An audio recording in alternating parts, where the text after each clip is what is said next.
안녕하십니까. 토론배틀TV의 자유영혼 논객 인사드립니다.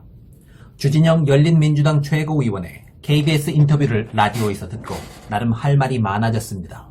함께 들어보시죠.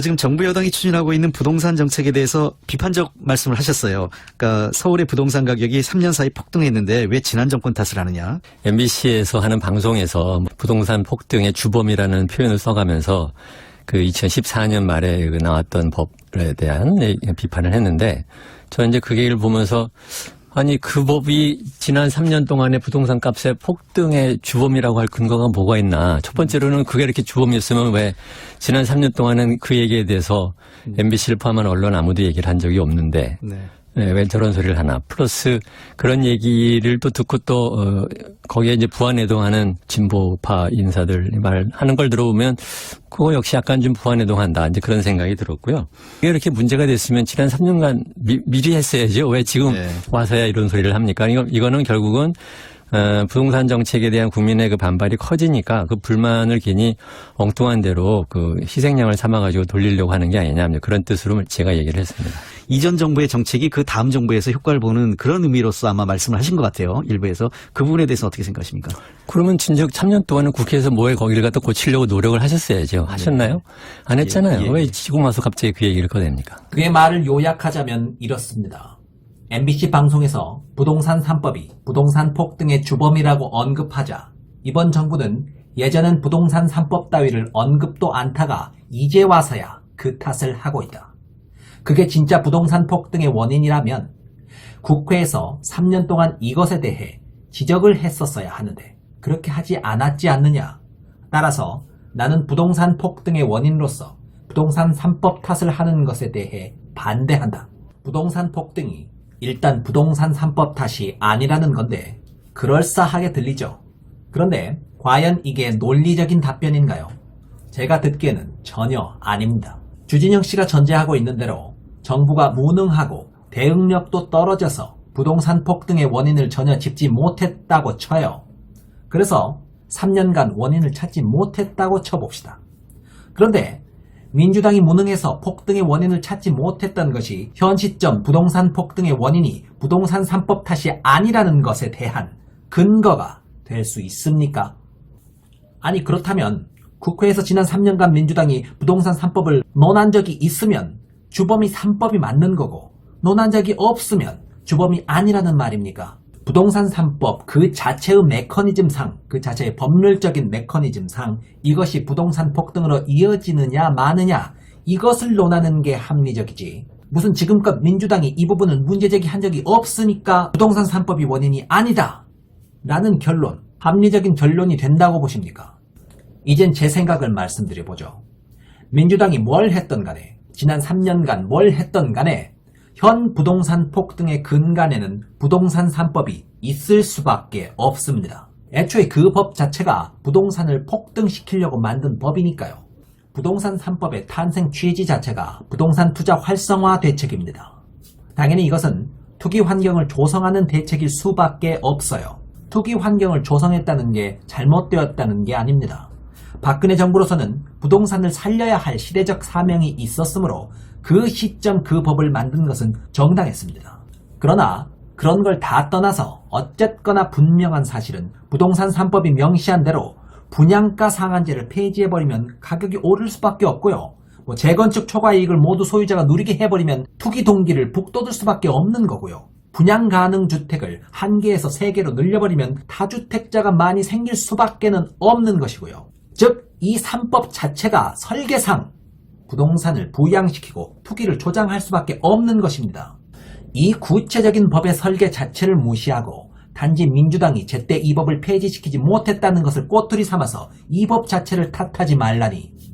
민주당이 대응을 잘했든지 못했든지가 무슨 상관입니까? 법의 구체적인 면면이 이러한데 결국 이 법을 그대로 승계해버린 민주당의 실책을 지적할 수는 있어도 민주당이 그걸 부주의하게 승계해버린 것을 보니 폭등의 원인을 3법 탓으로 돌릴 수 없다라는 결론을 내리는 것은 논리적이지 못하다라는 말씀을 드립니다.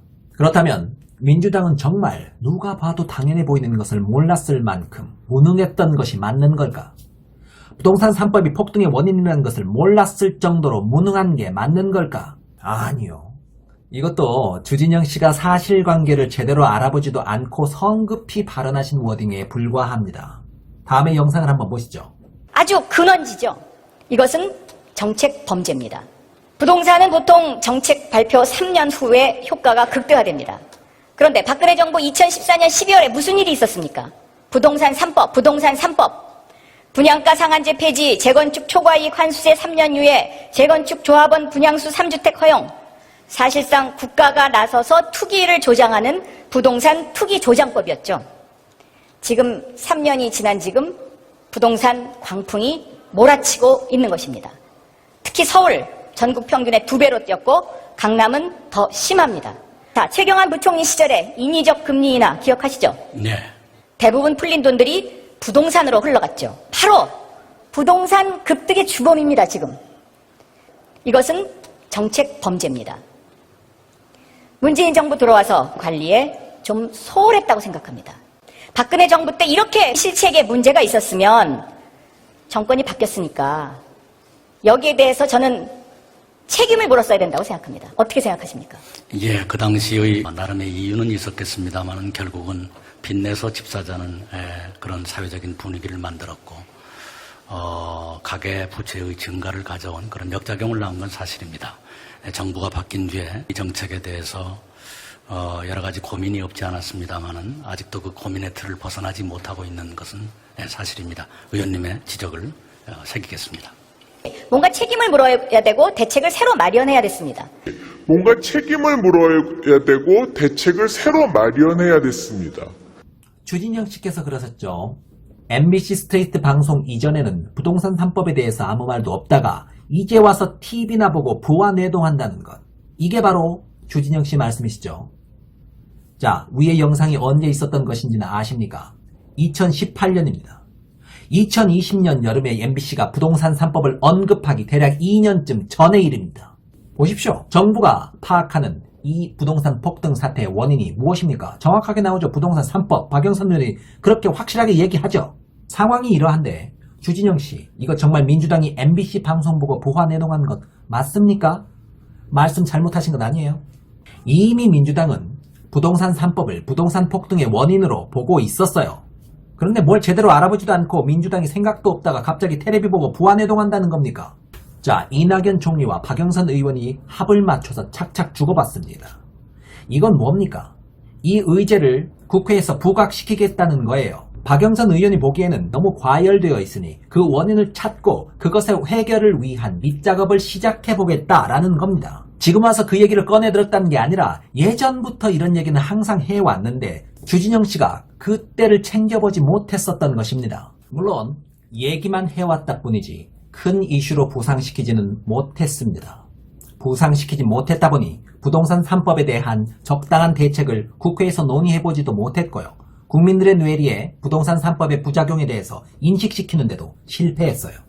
예, 그 부분은 책임이 있습니다. 뭔가 책임을 물어야 되고 대책을 새로 마련해야 됐습니다. 정치의 뜻이 있던 주진영 씨마저도 전혀 기억하지 못할 정도로 민주당은 부동산 3법에 대한 문제의식을 국회의 주요 아젠다로 부상시키지를 못했어요. 그것을 도마 위에 올려서 국회에서 큰 이슈로 빵 터뜨려가지고 부동산 3법을 국민들에게 각인시키고 폐지를 주장하지는 못했습니다. 인정합니다. 뭔가 책임을 물어야 그런데 주진영 씨, 본인께서 그 자리에 계셨다면 그 시점에 경제계 아젠다를 부동산으로 세팅하여 부동산 3법이 국민들에게 각인되도록 이슈 부각을 제대로 시킬 수 있었을까요? 천만의 말씀. 어차피 최저임금 광풍이 몰아치던 때라서 부동산 3법 따위를 주요 의제로 주목하기는 힘들었을 것입니다. 기승전 최저임금이라는 말이 나올 정도로 모든 게 최저임금 탓이라는 공격이 비이성적으로 난무하던 시기였습니다. 그런 광풍 속에서 뭘 터뜨릴 수 있었겠습니까? 주진영 씨 본인이 그 자리에 서 계셨다면 하실 수 있었을까요? 이미 그런 시도를 적극적으로 했던 박영선 의원님께서 계십니다. 그런데 그게 의도대로 되었나요? 그렇지 못했어요.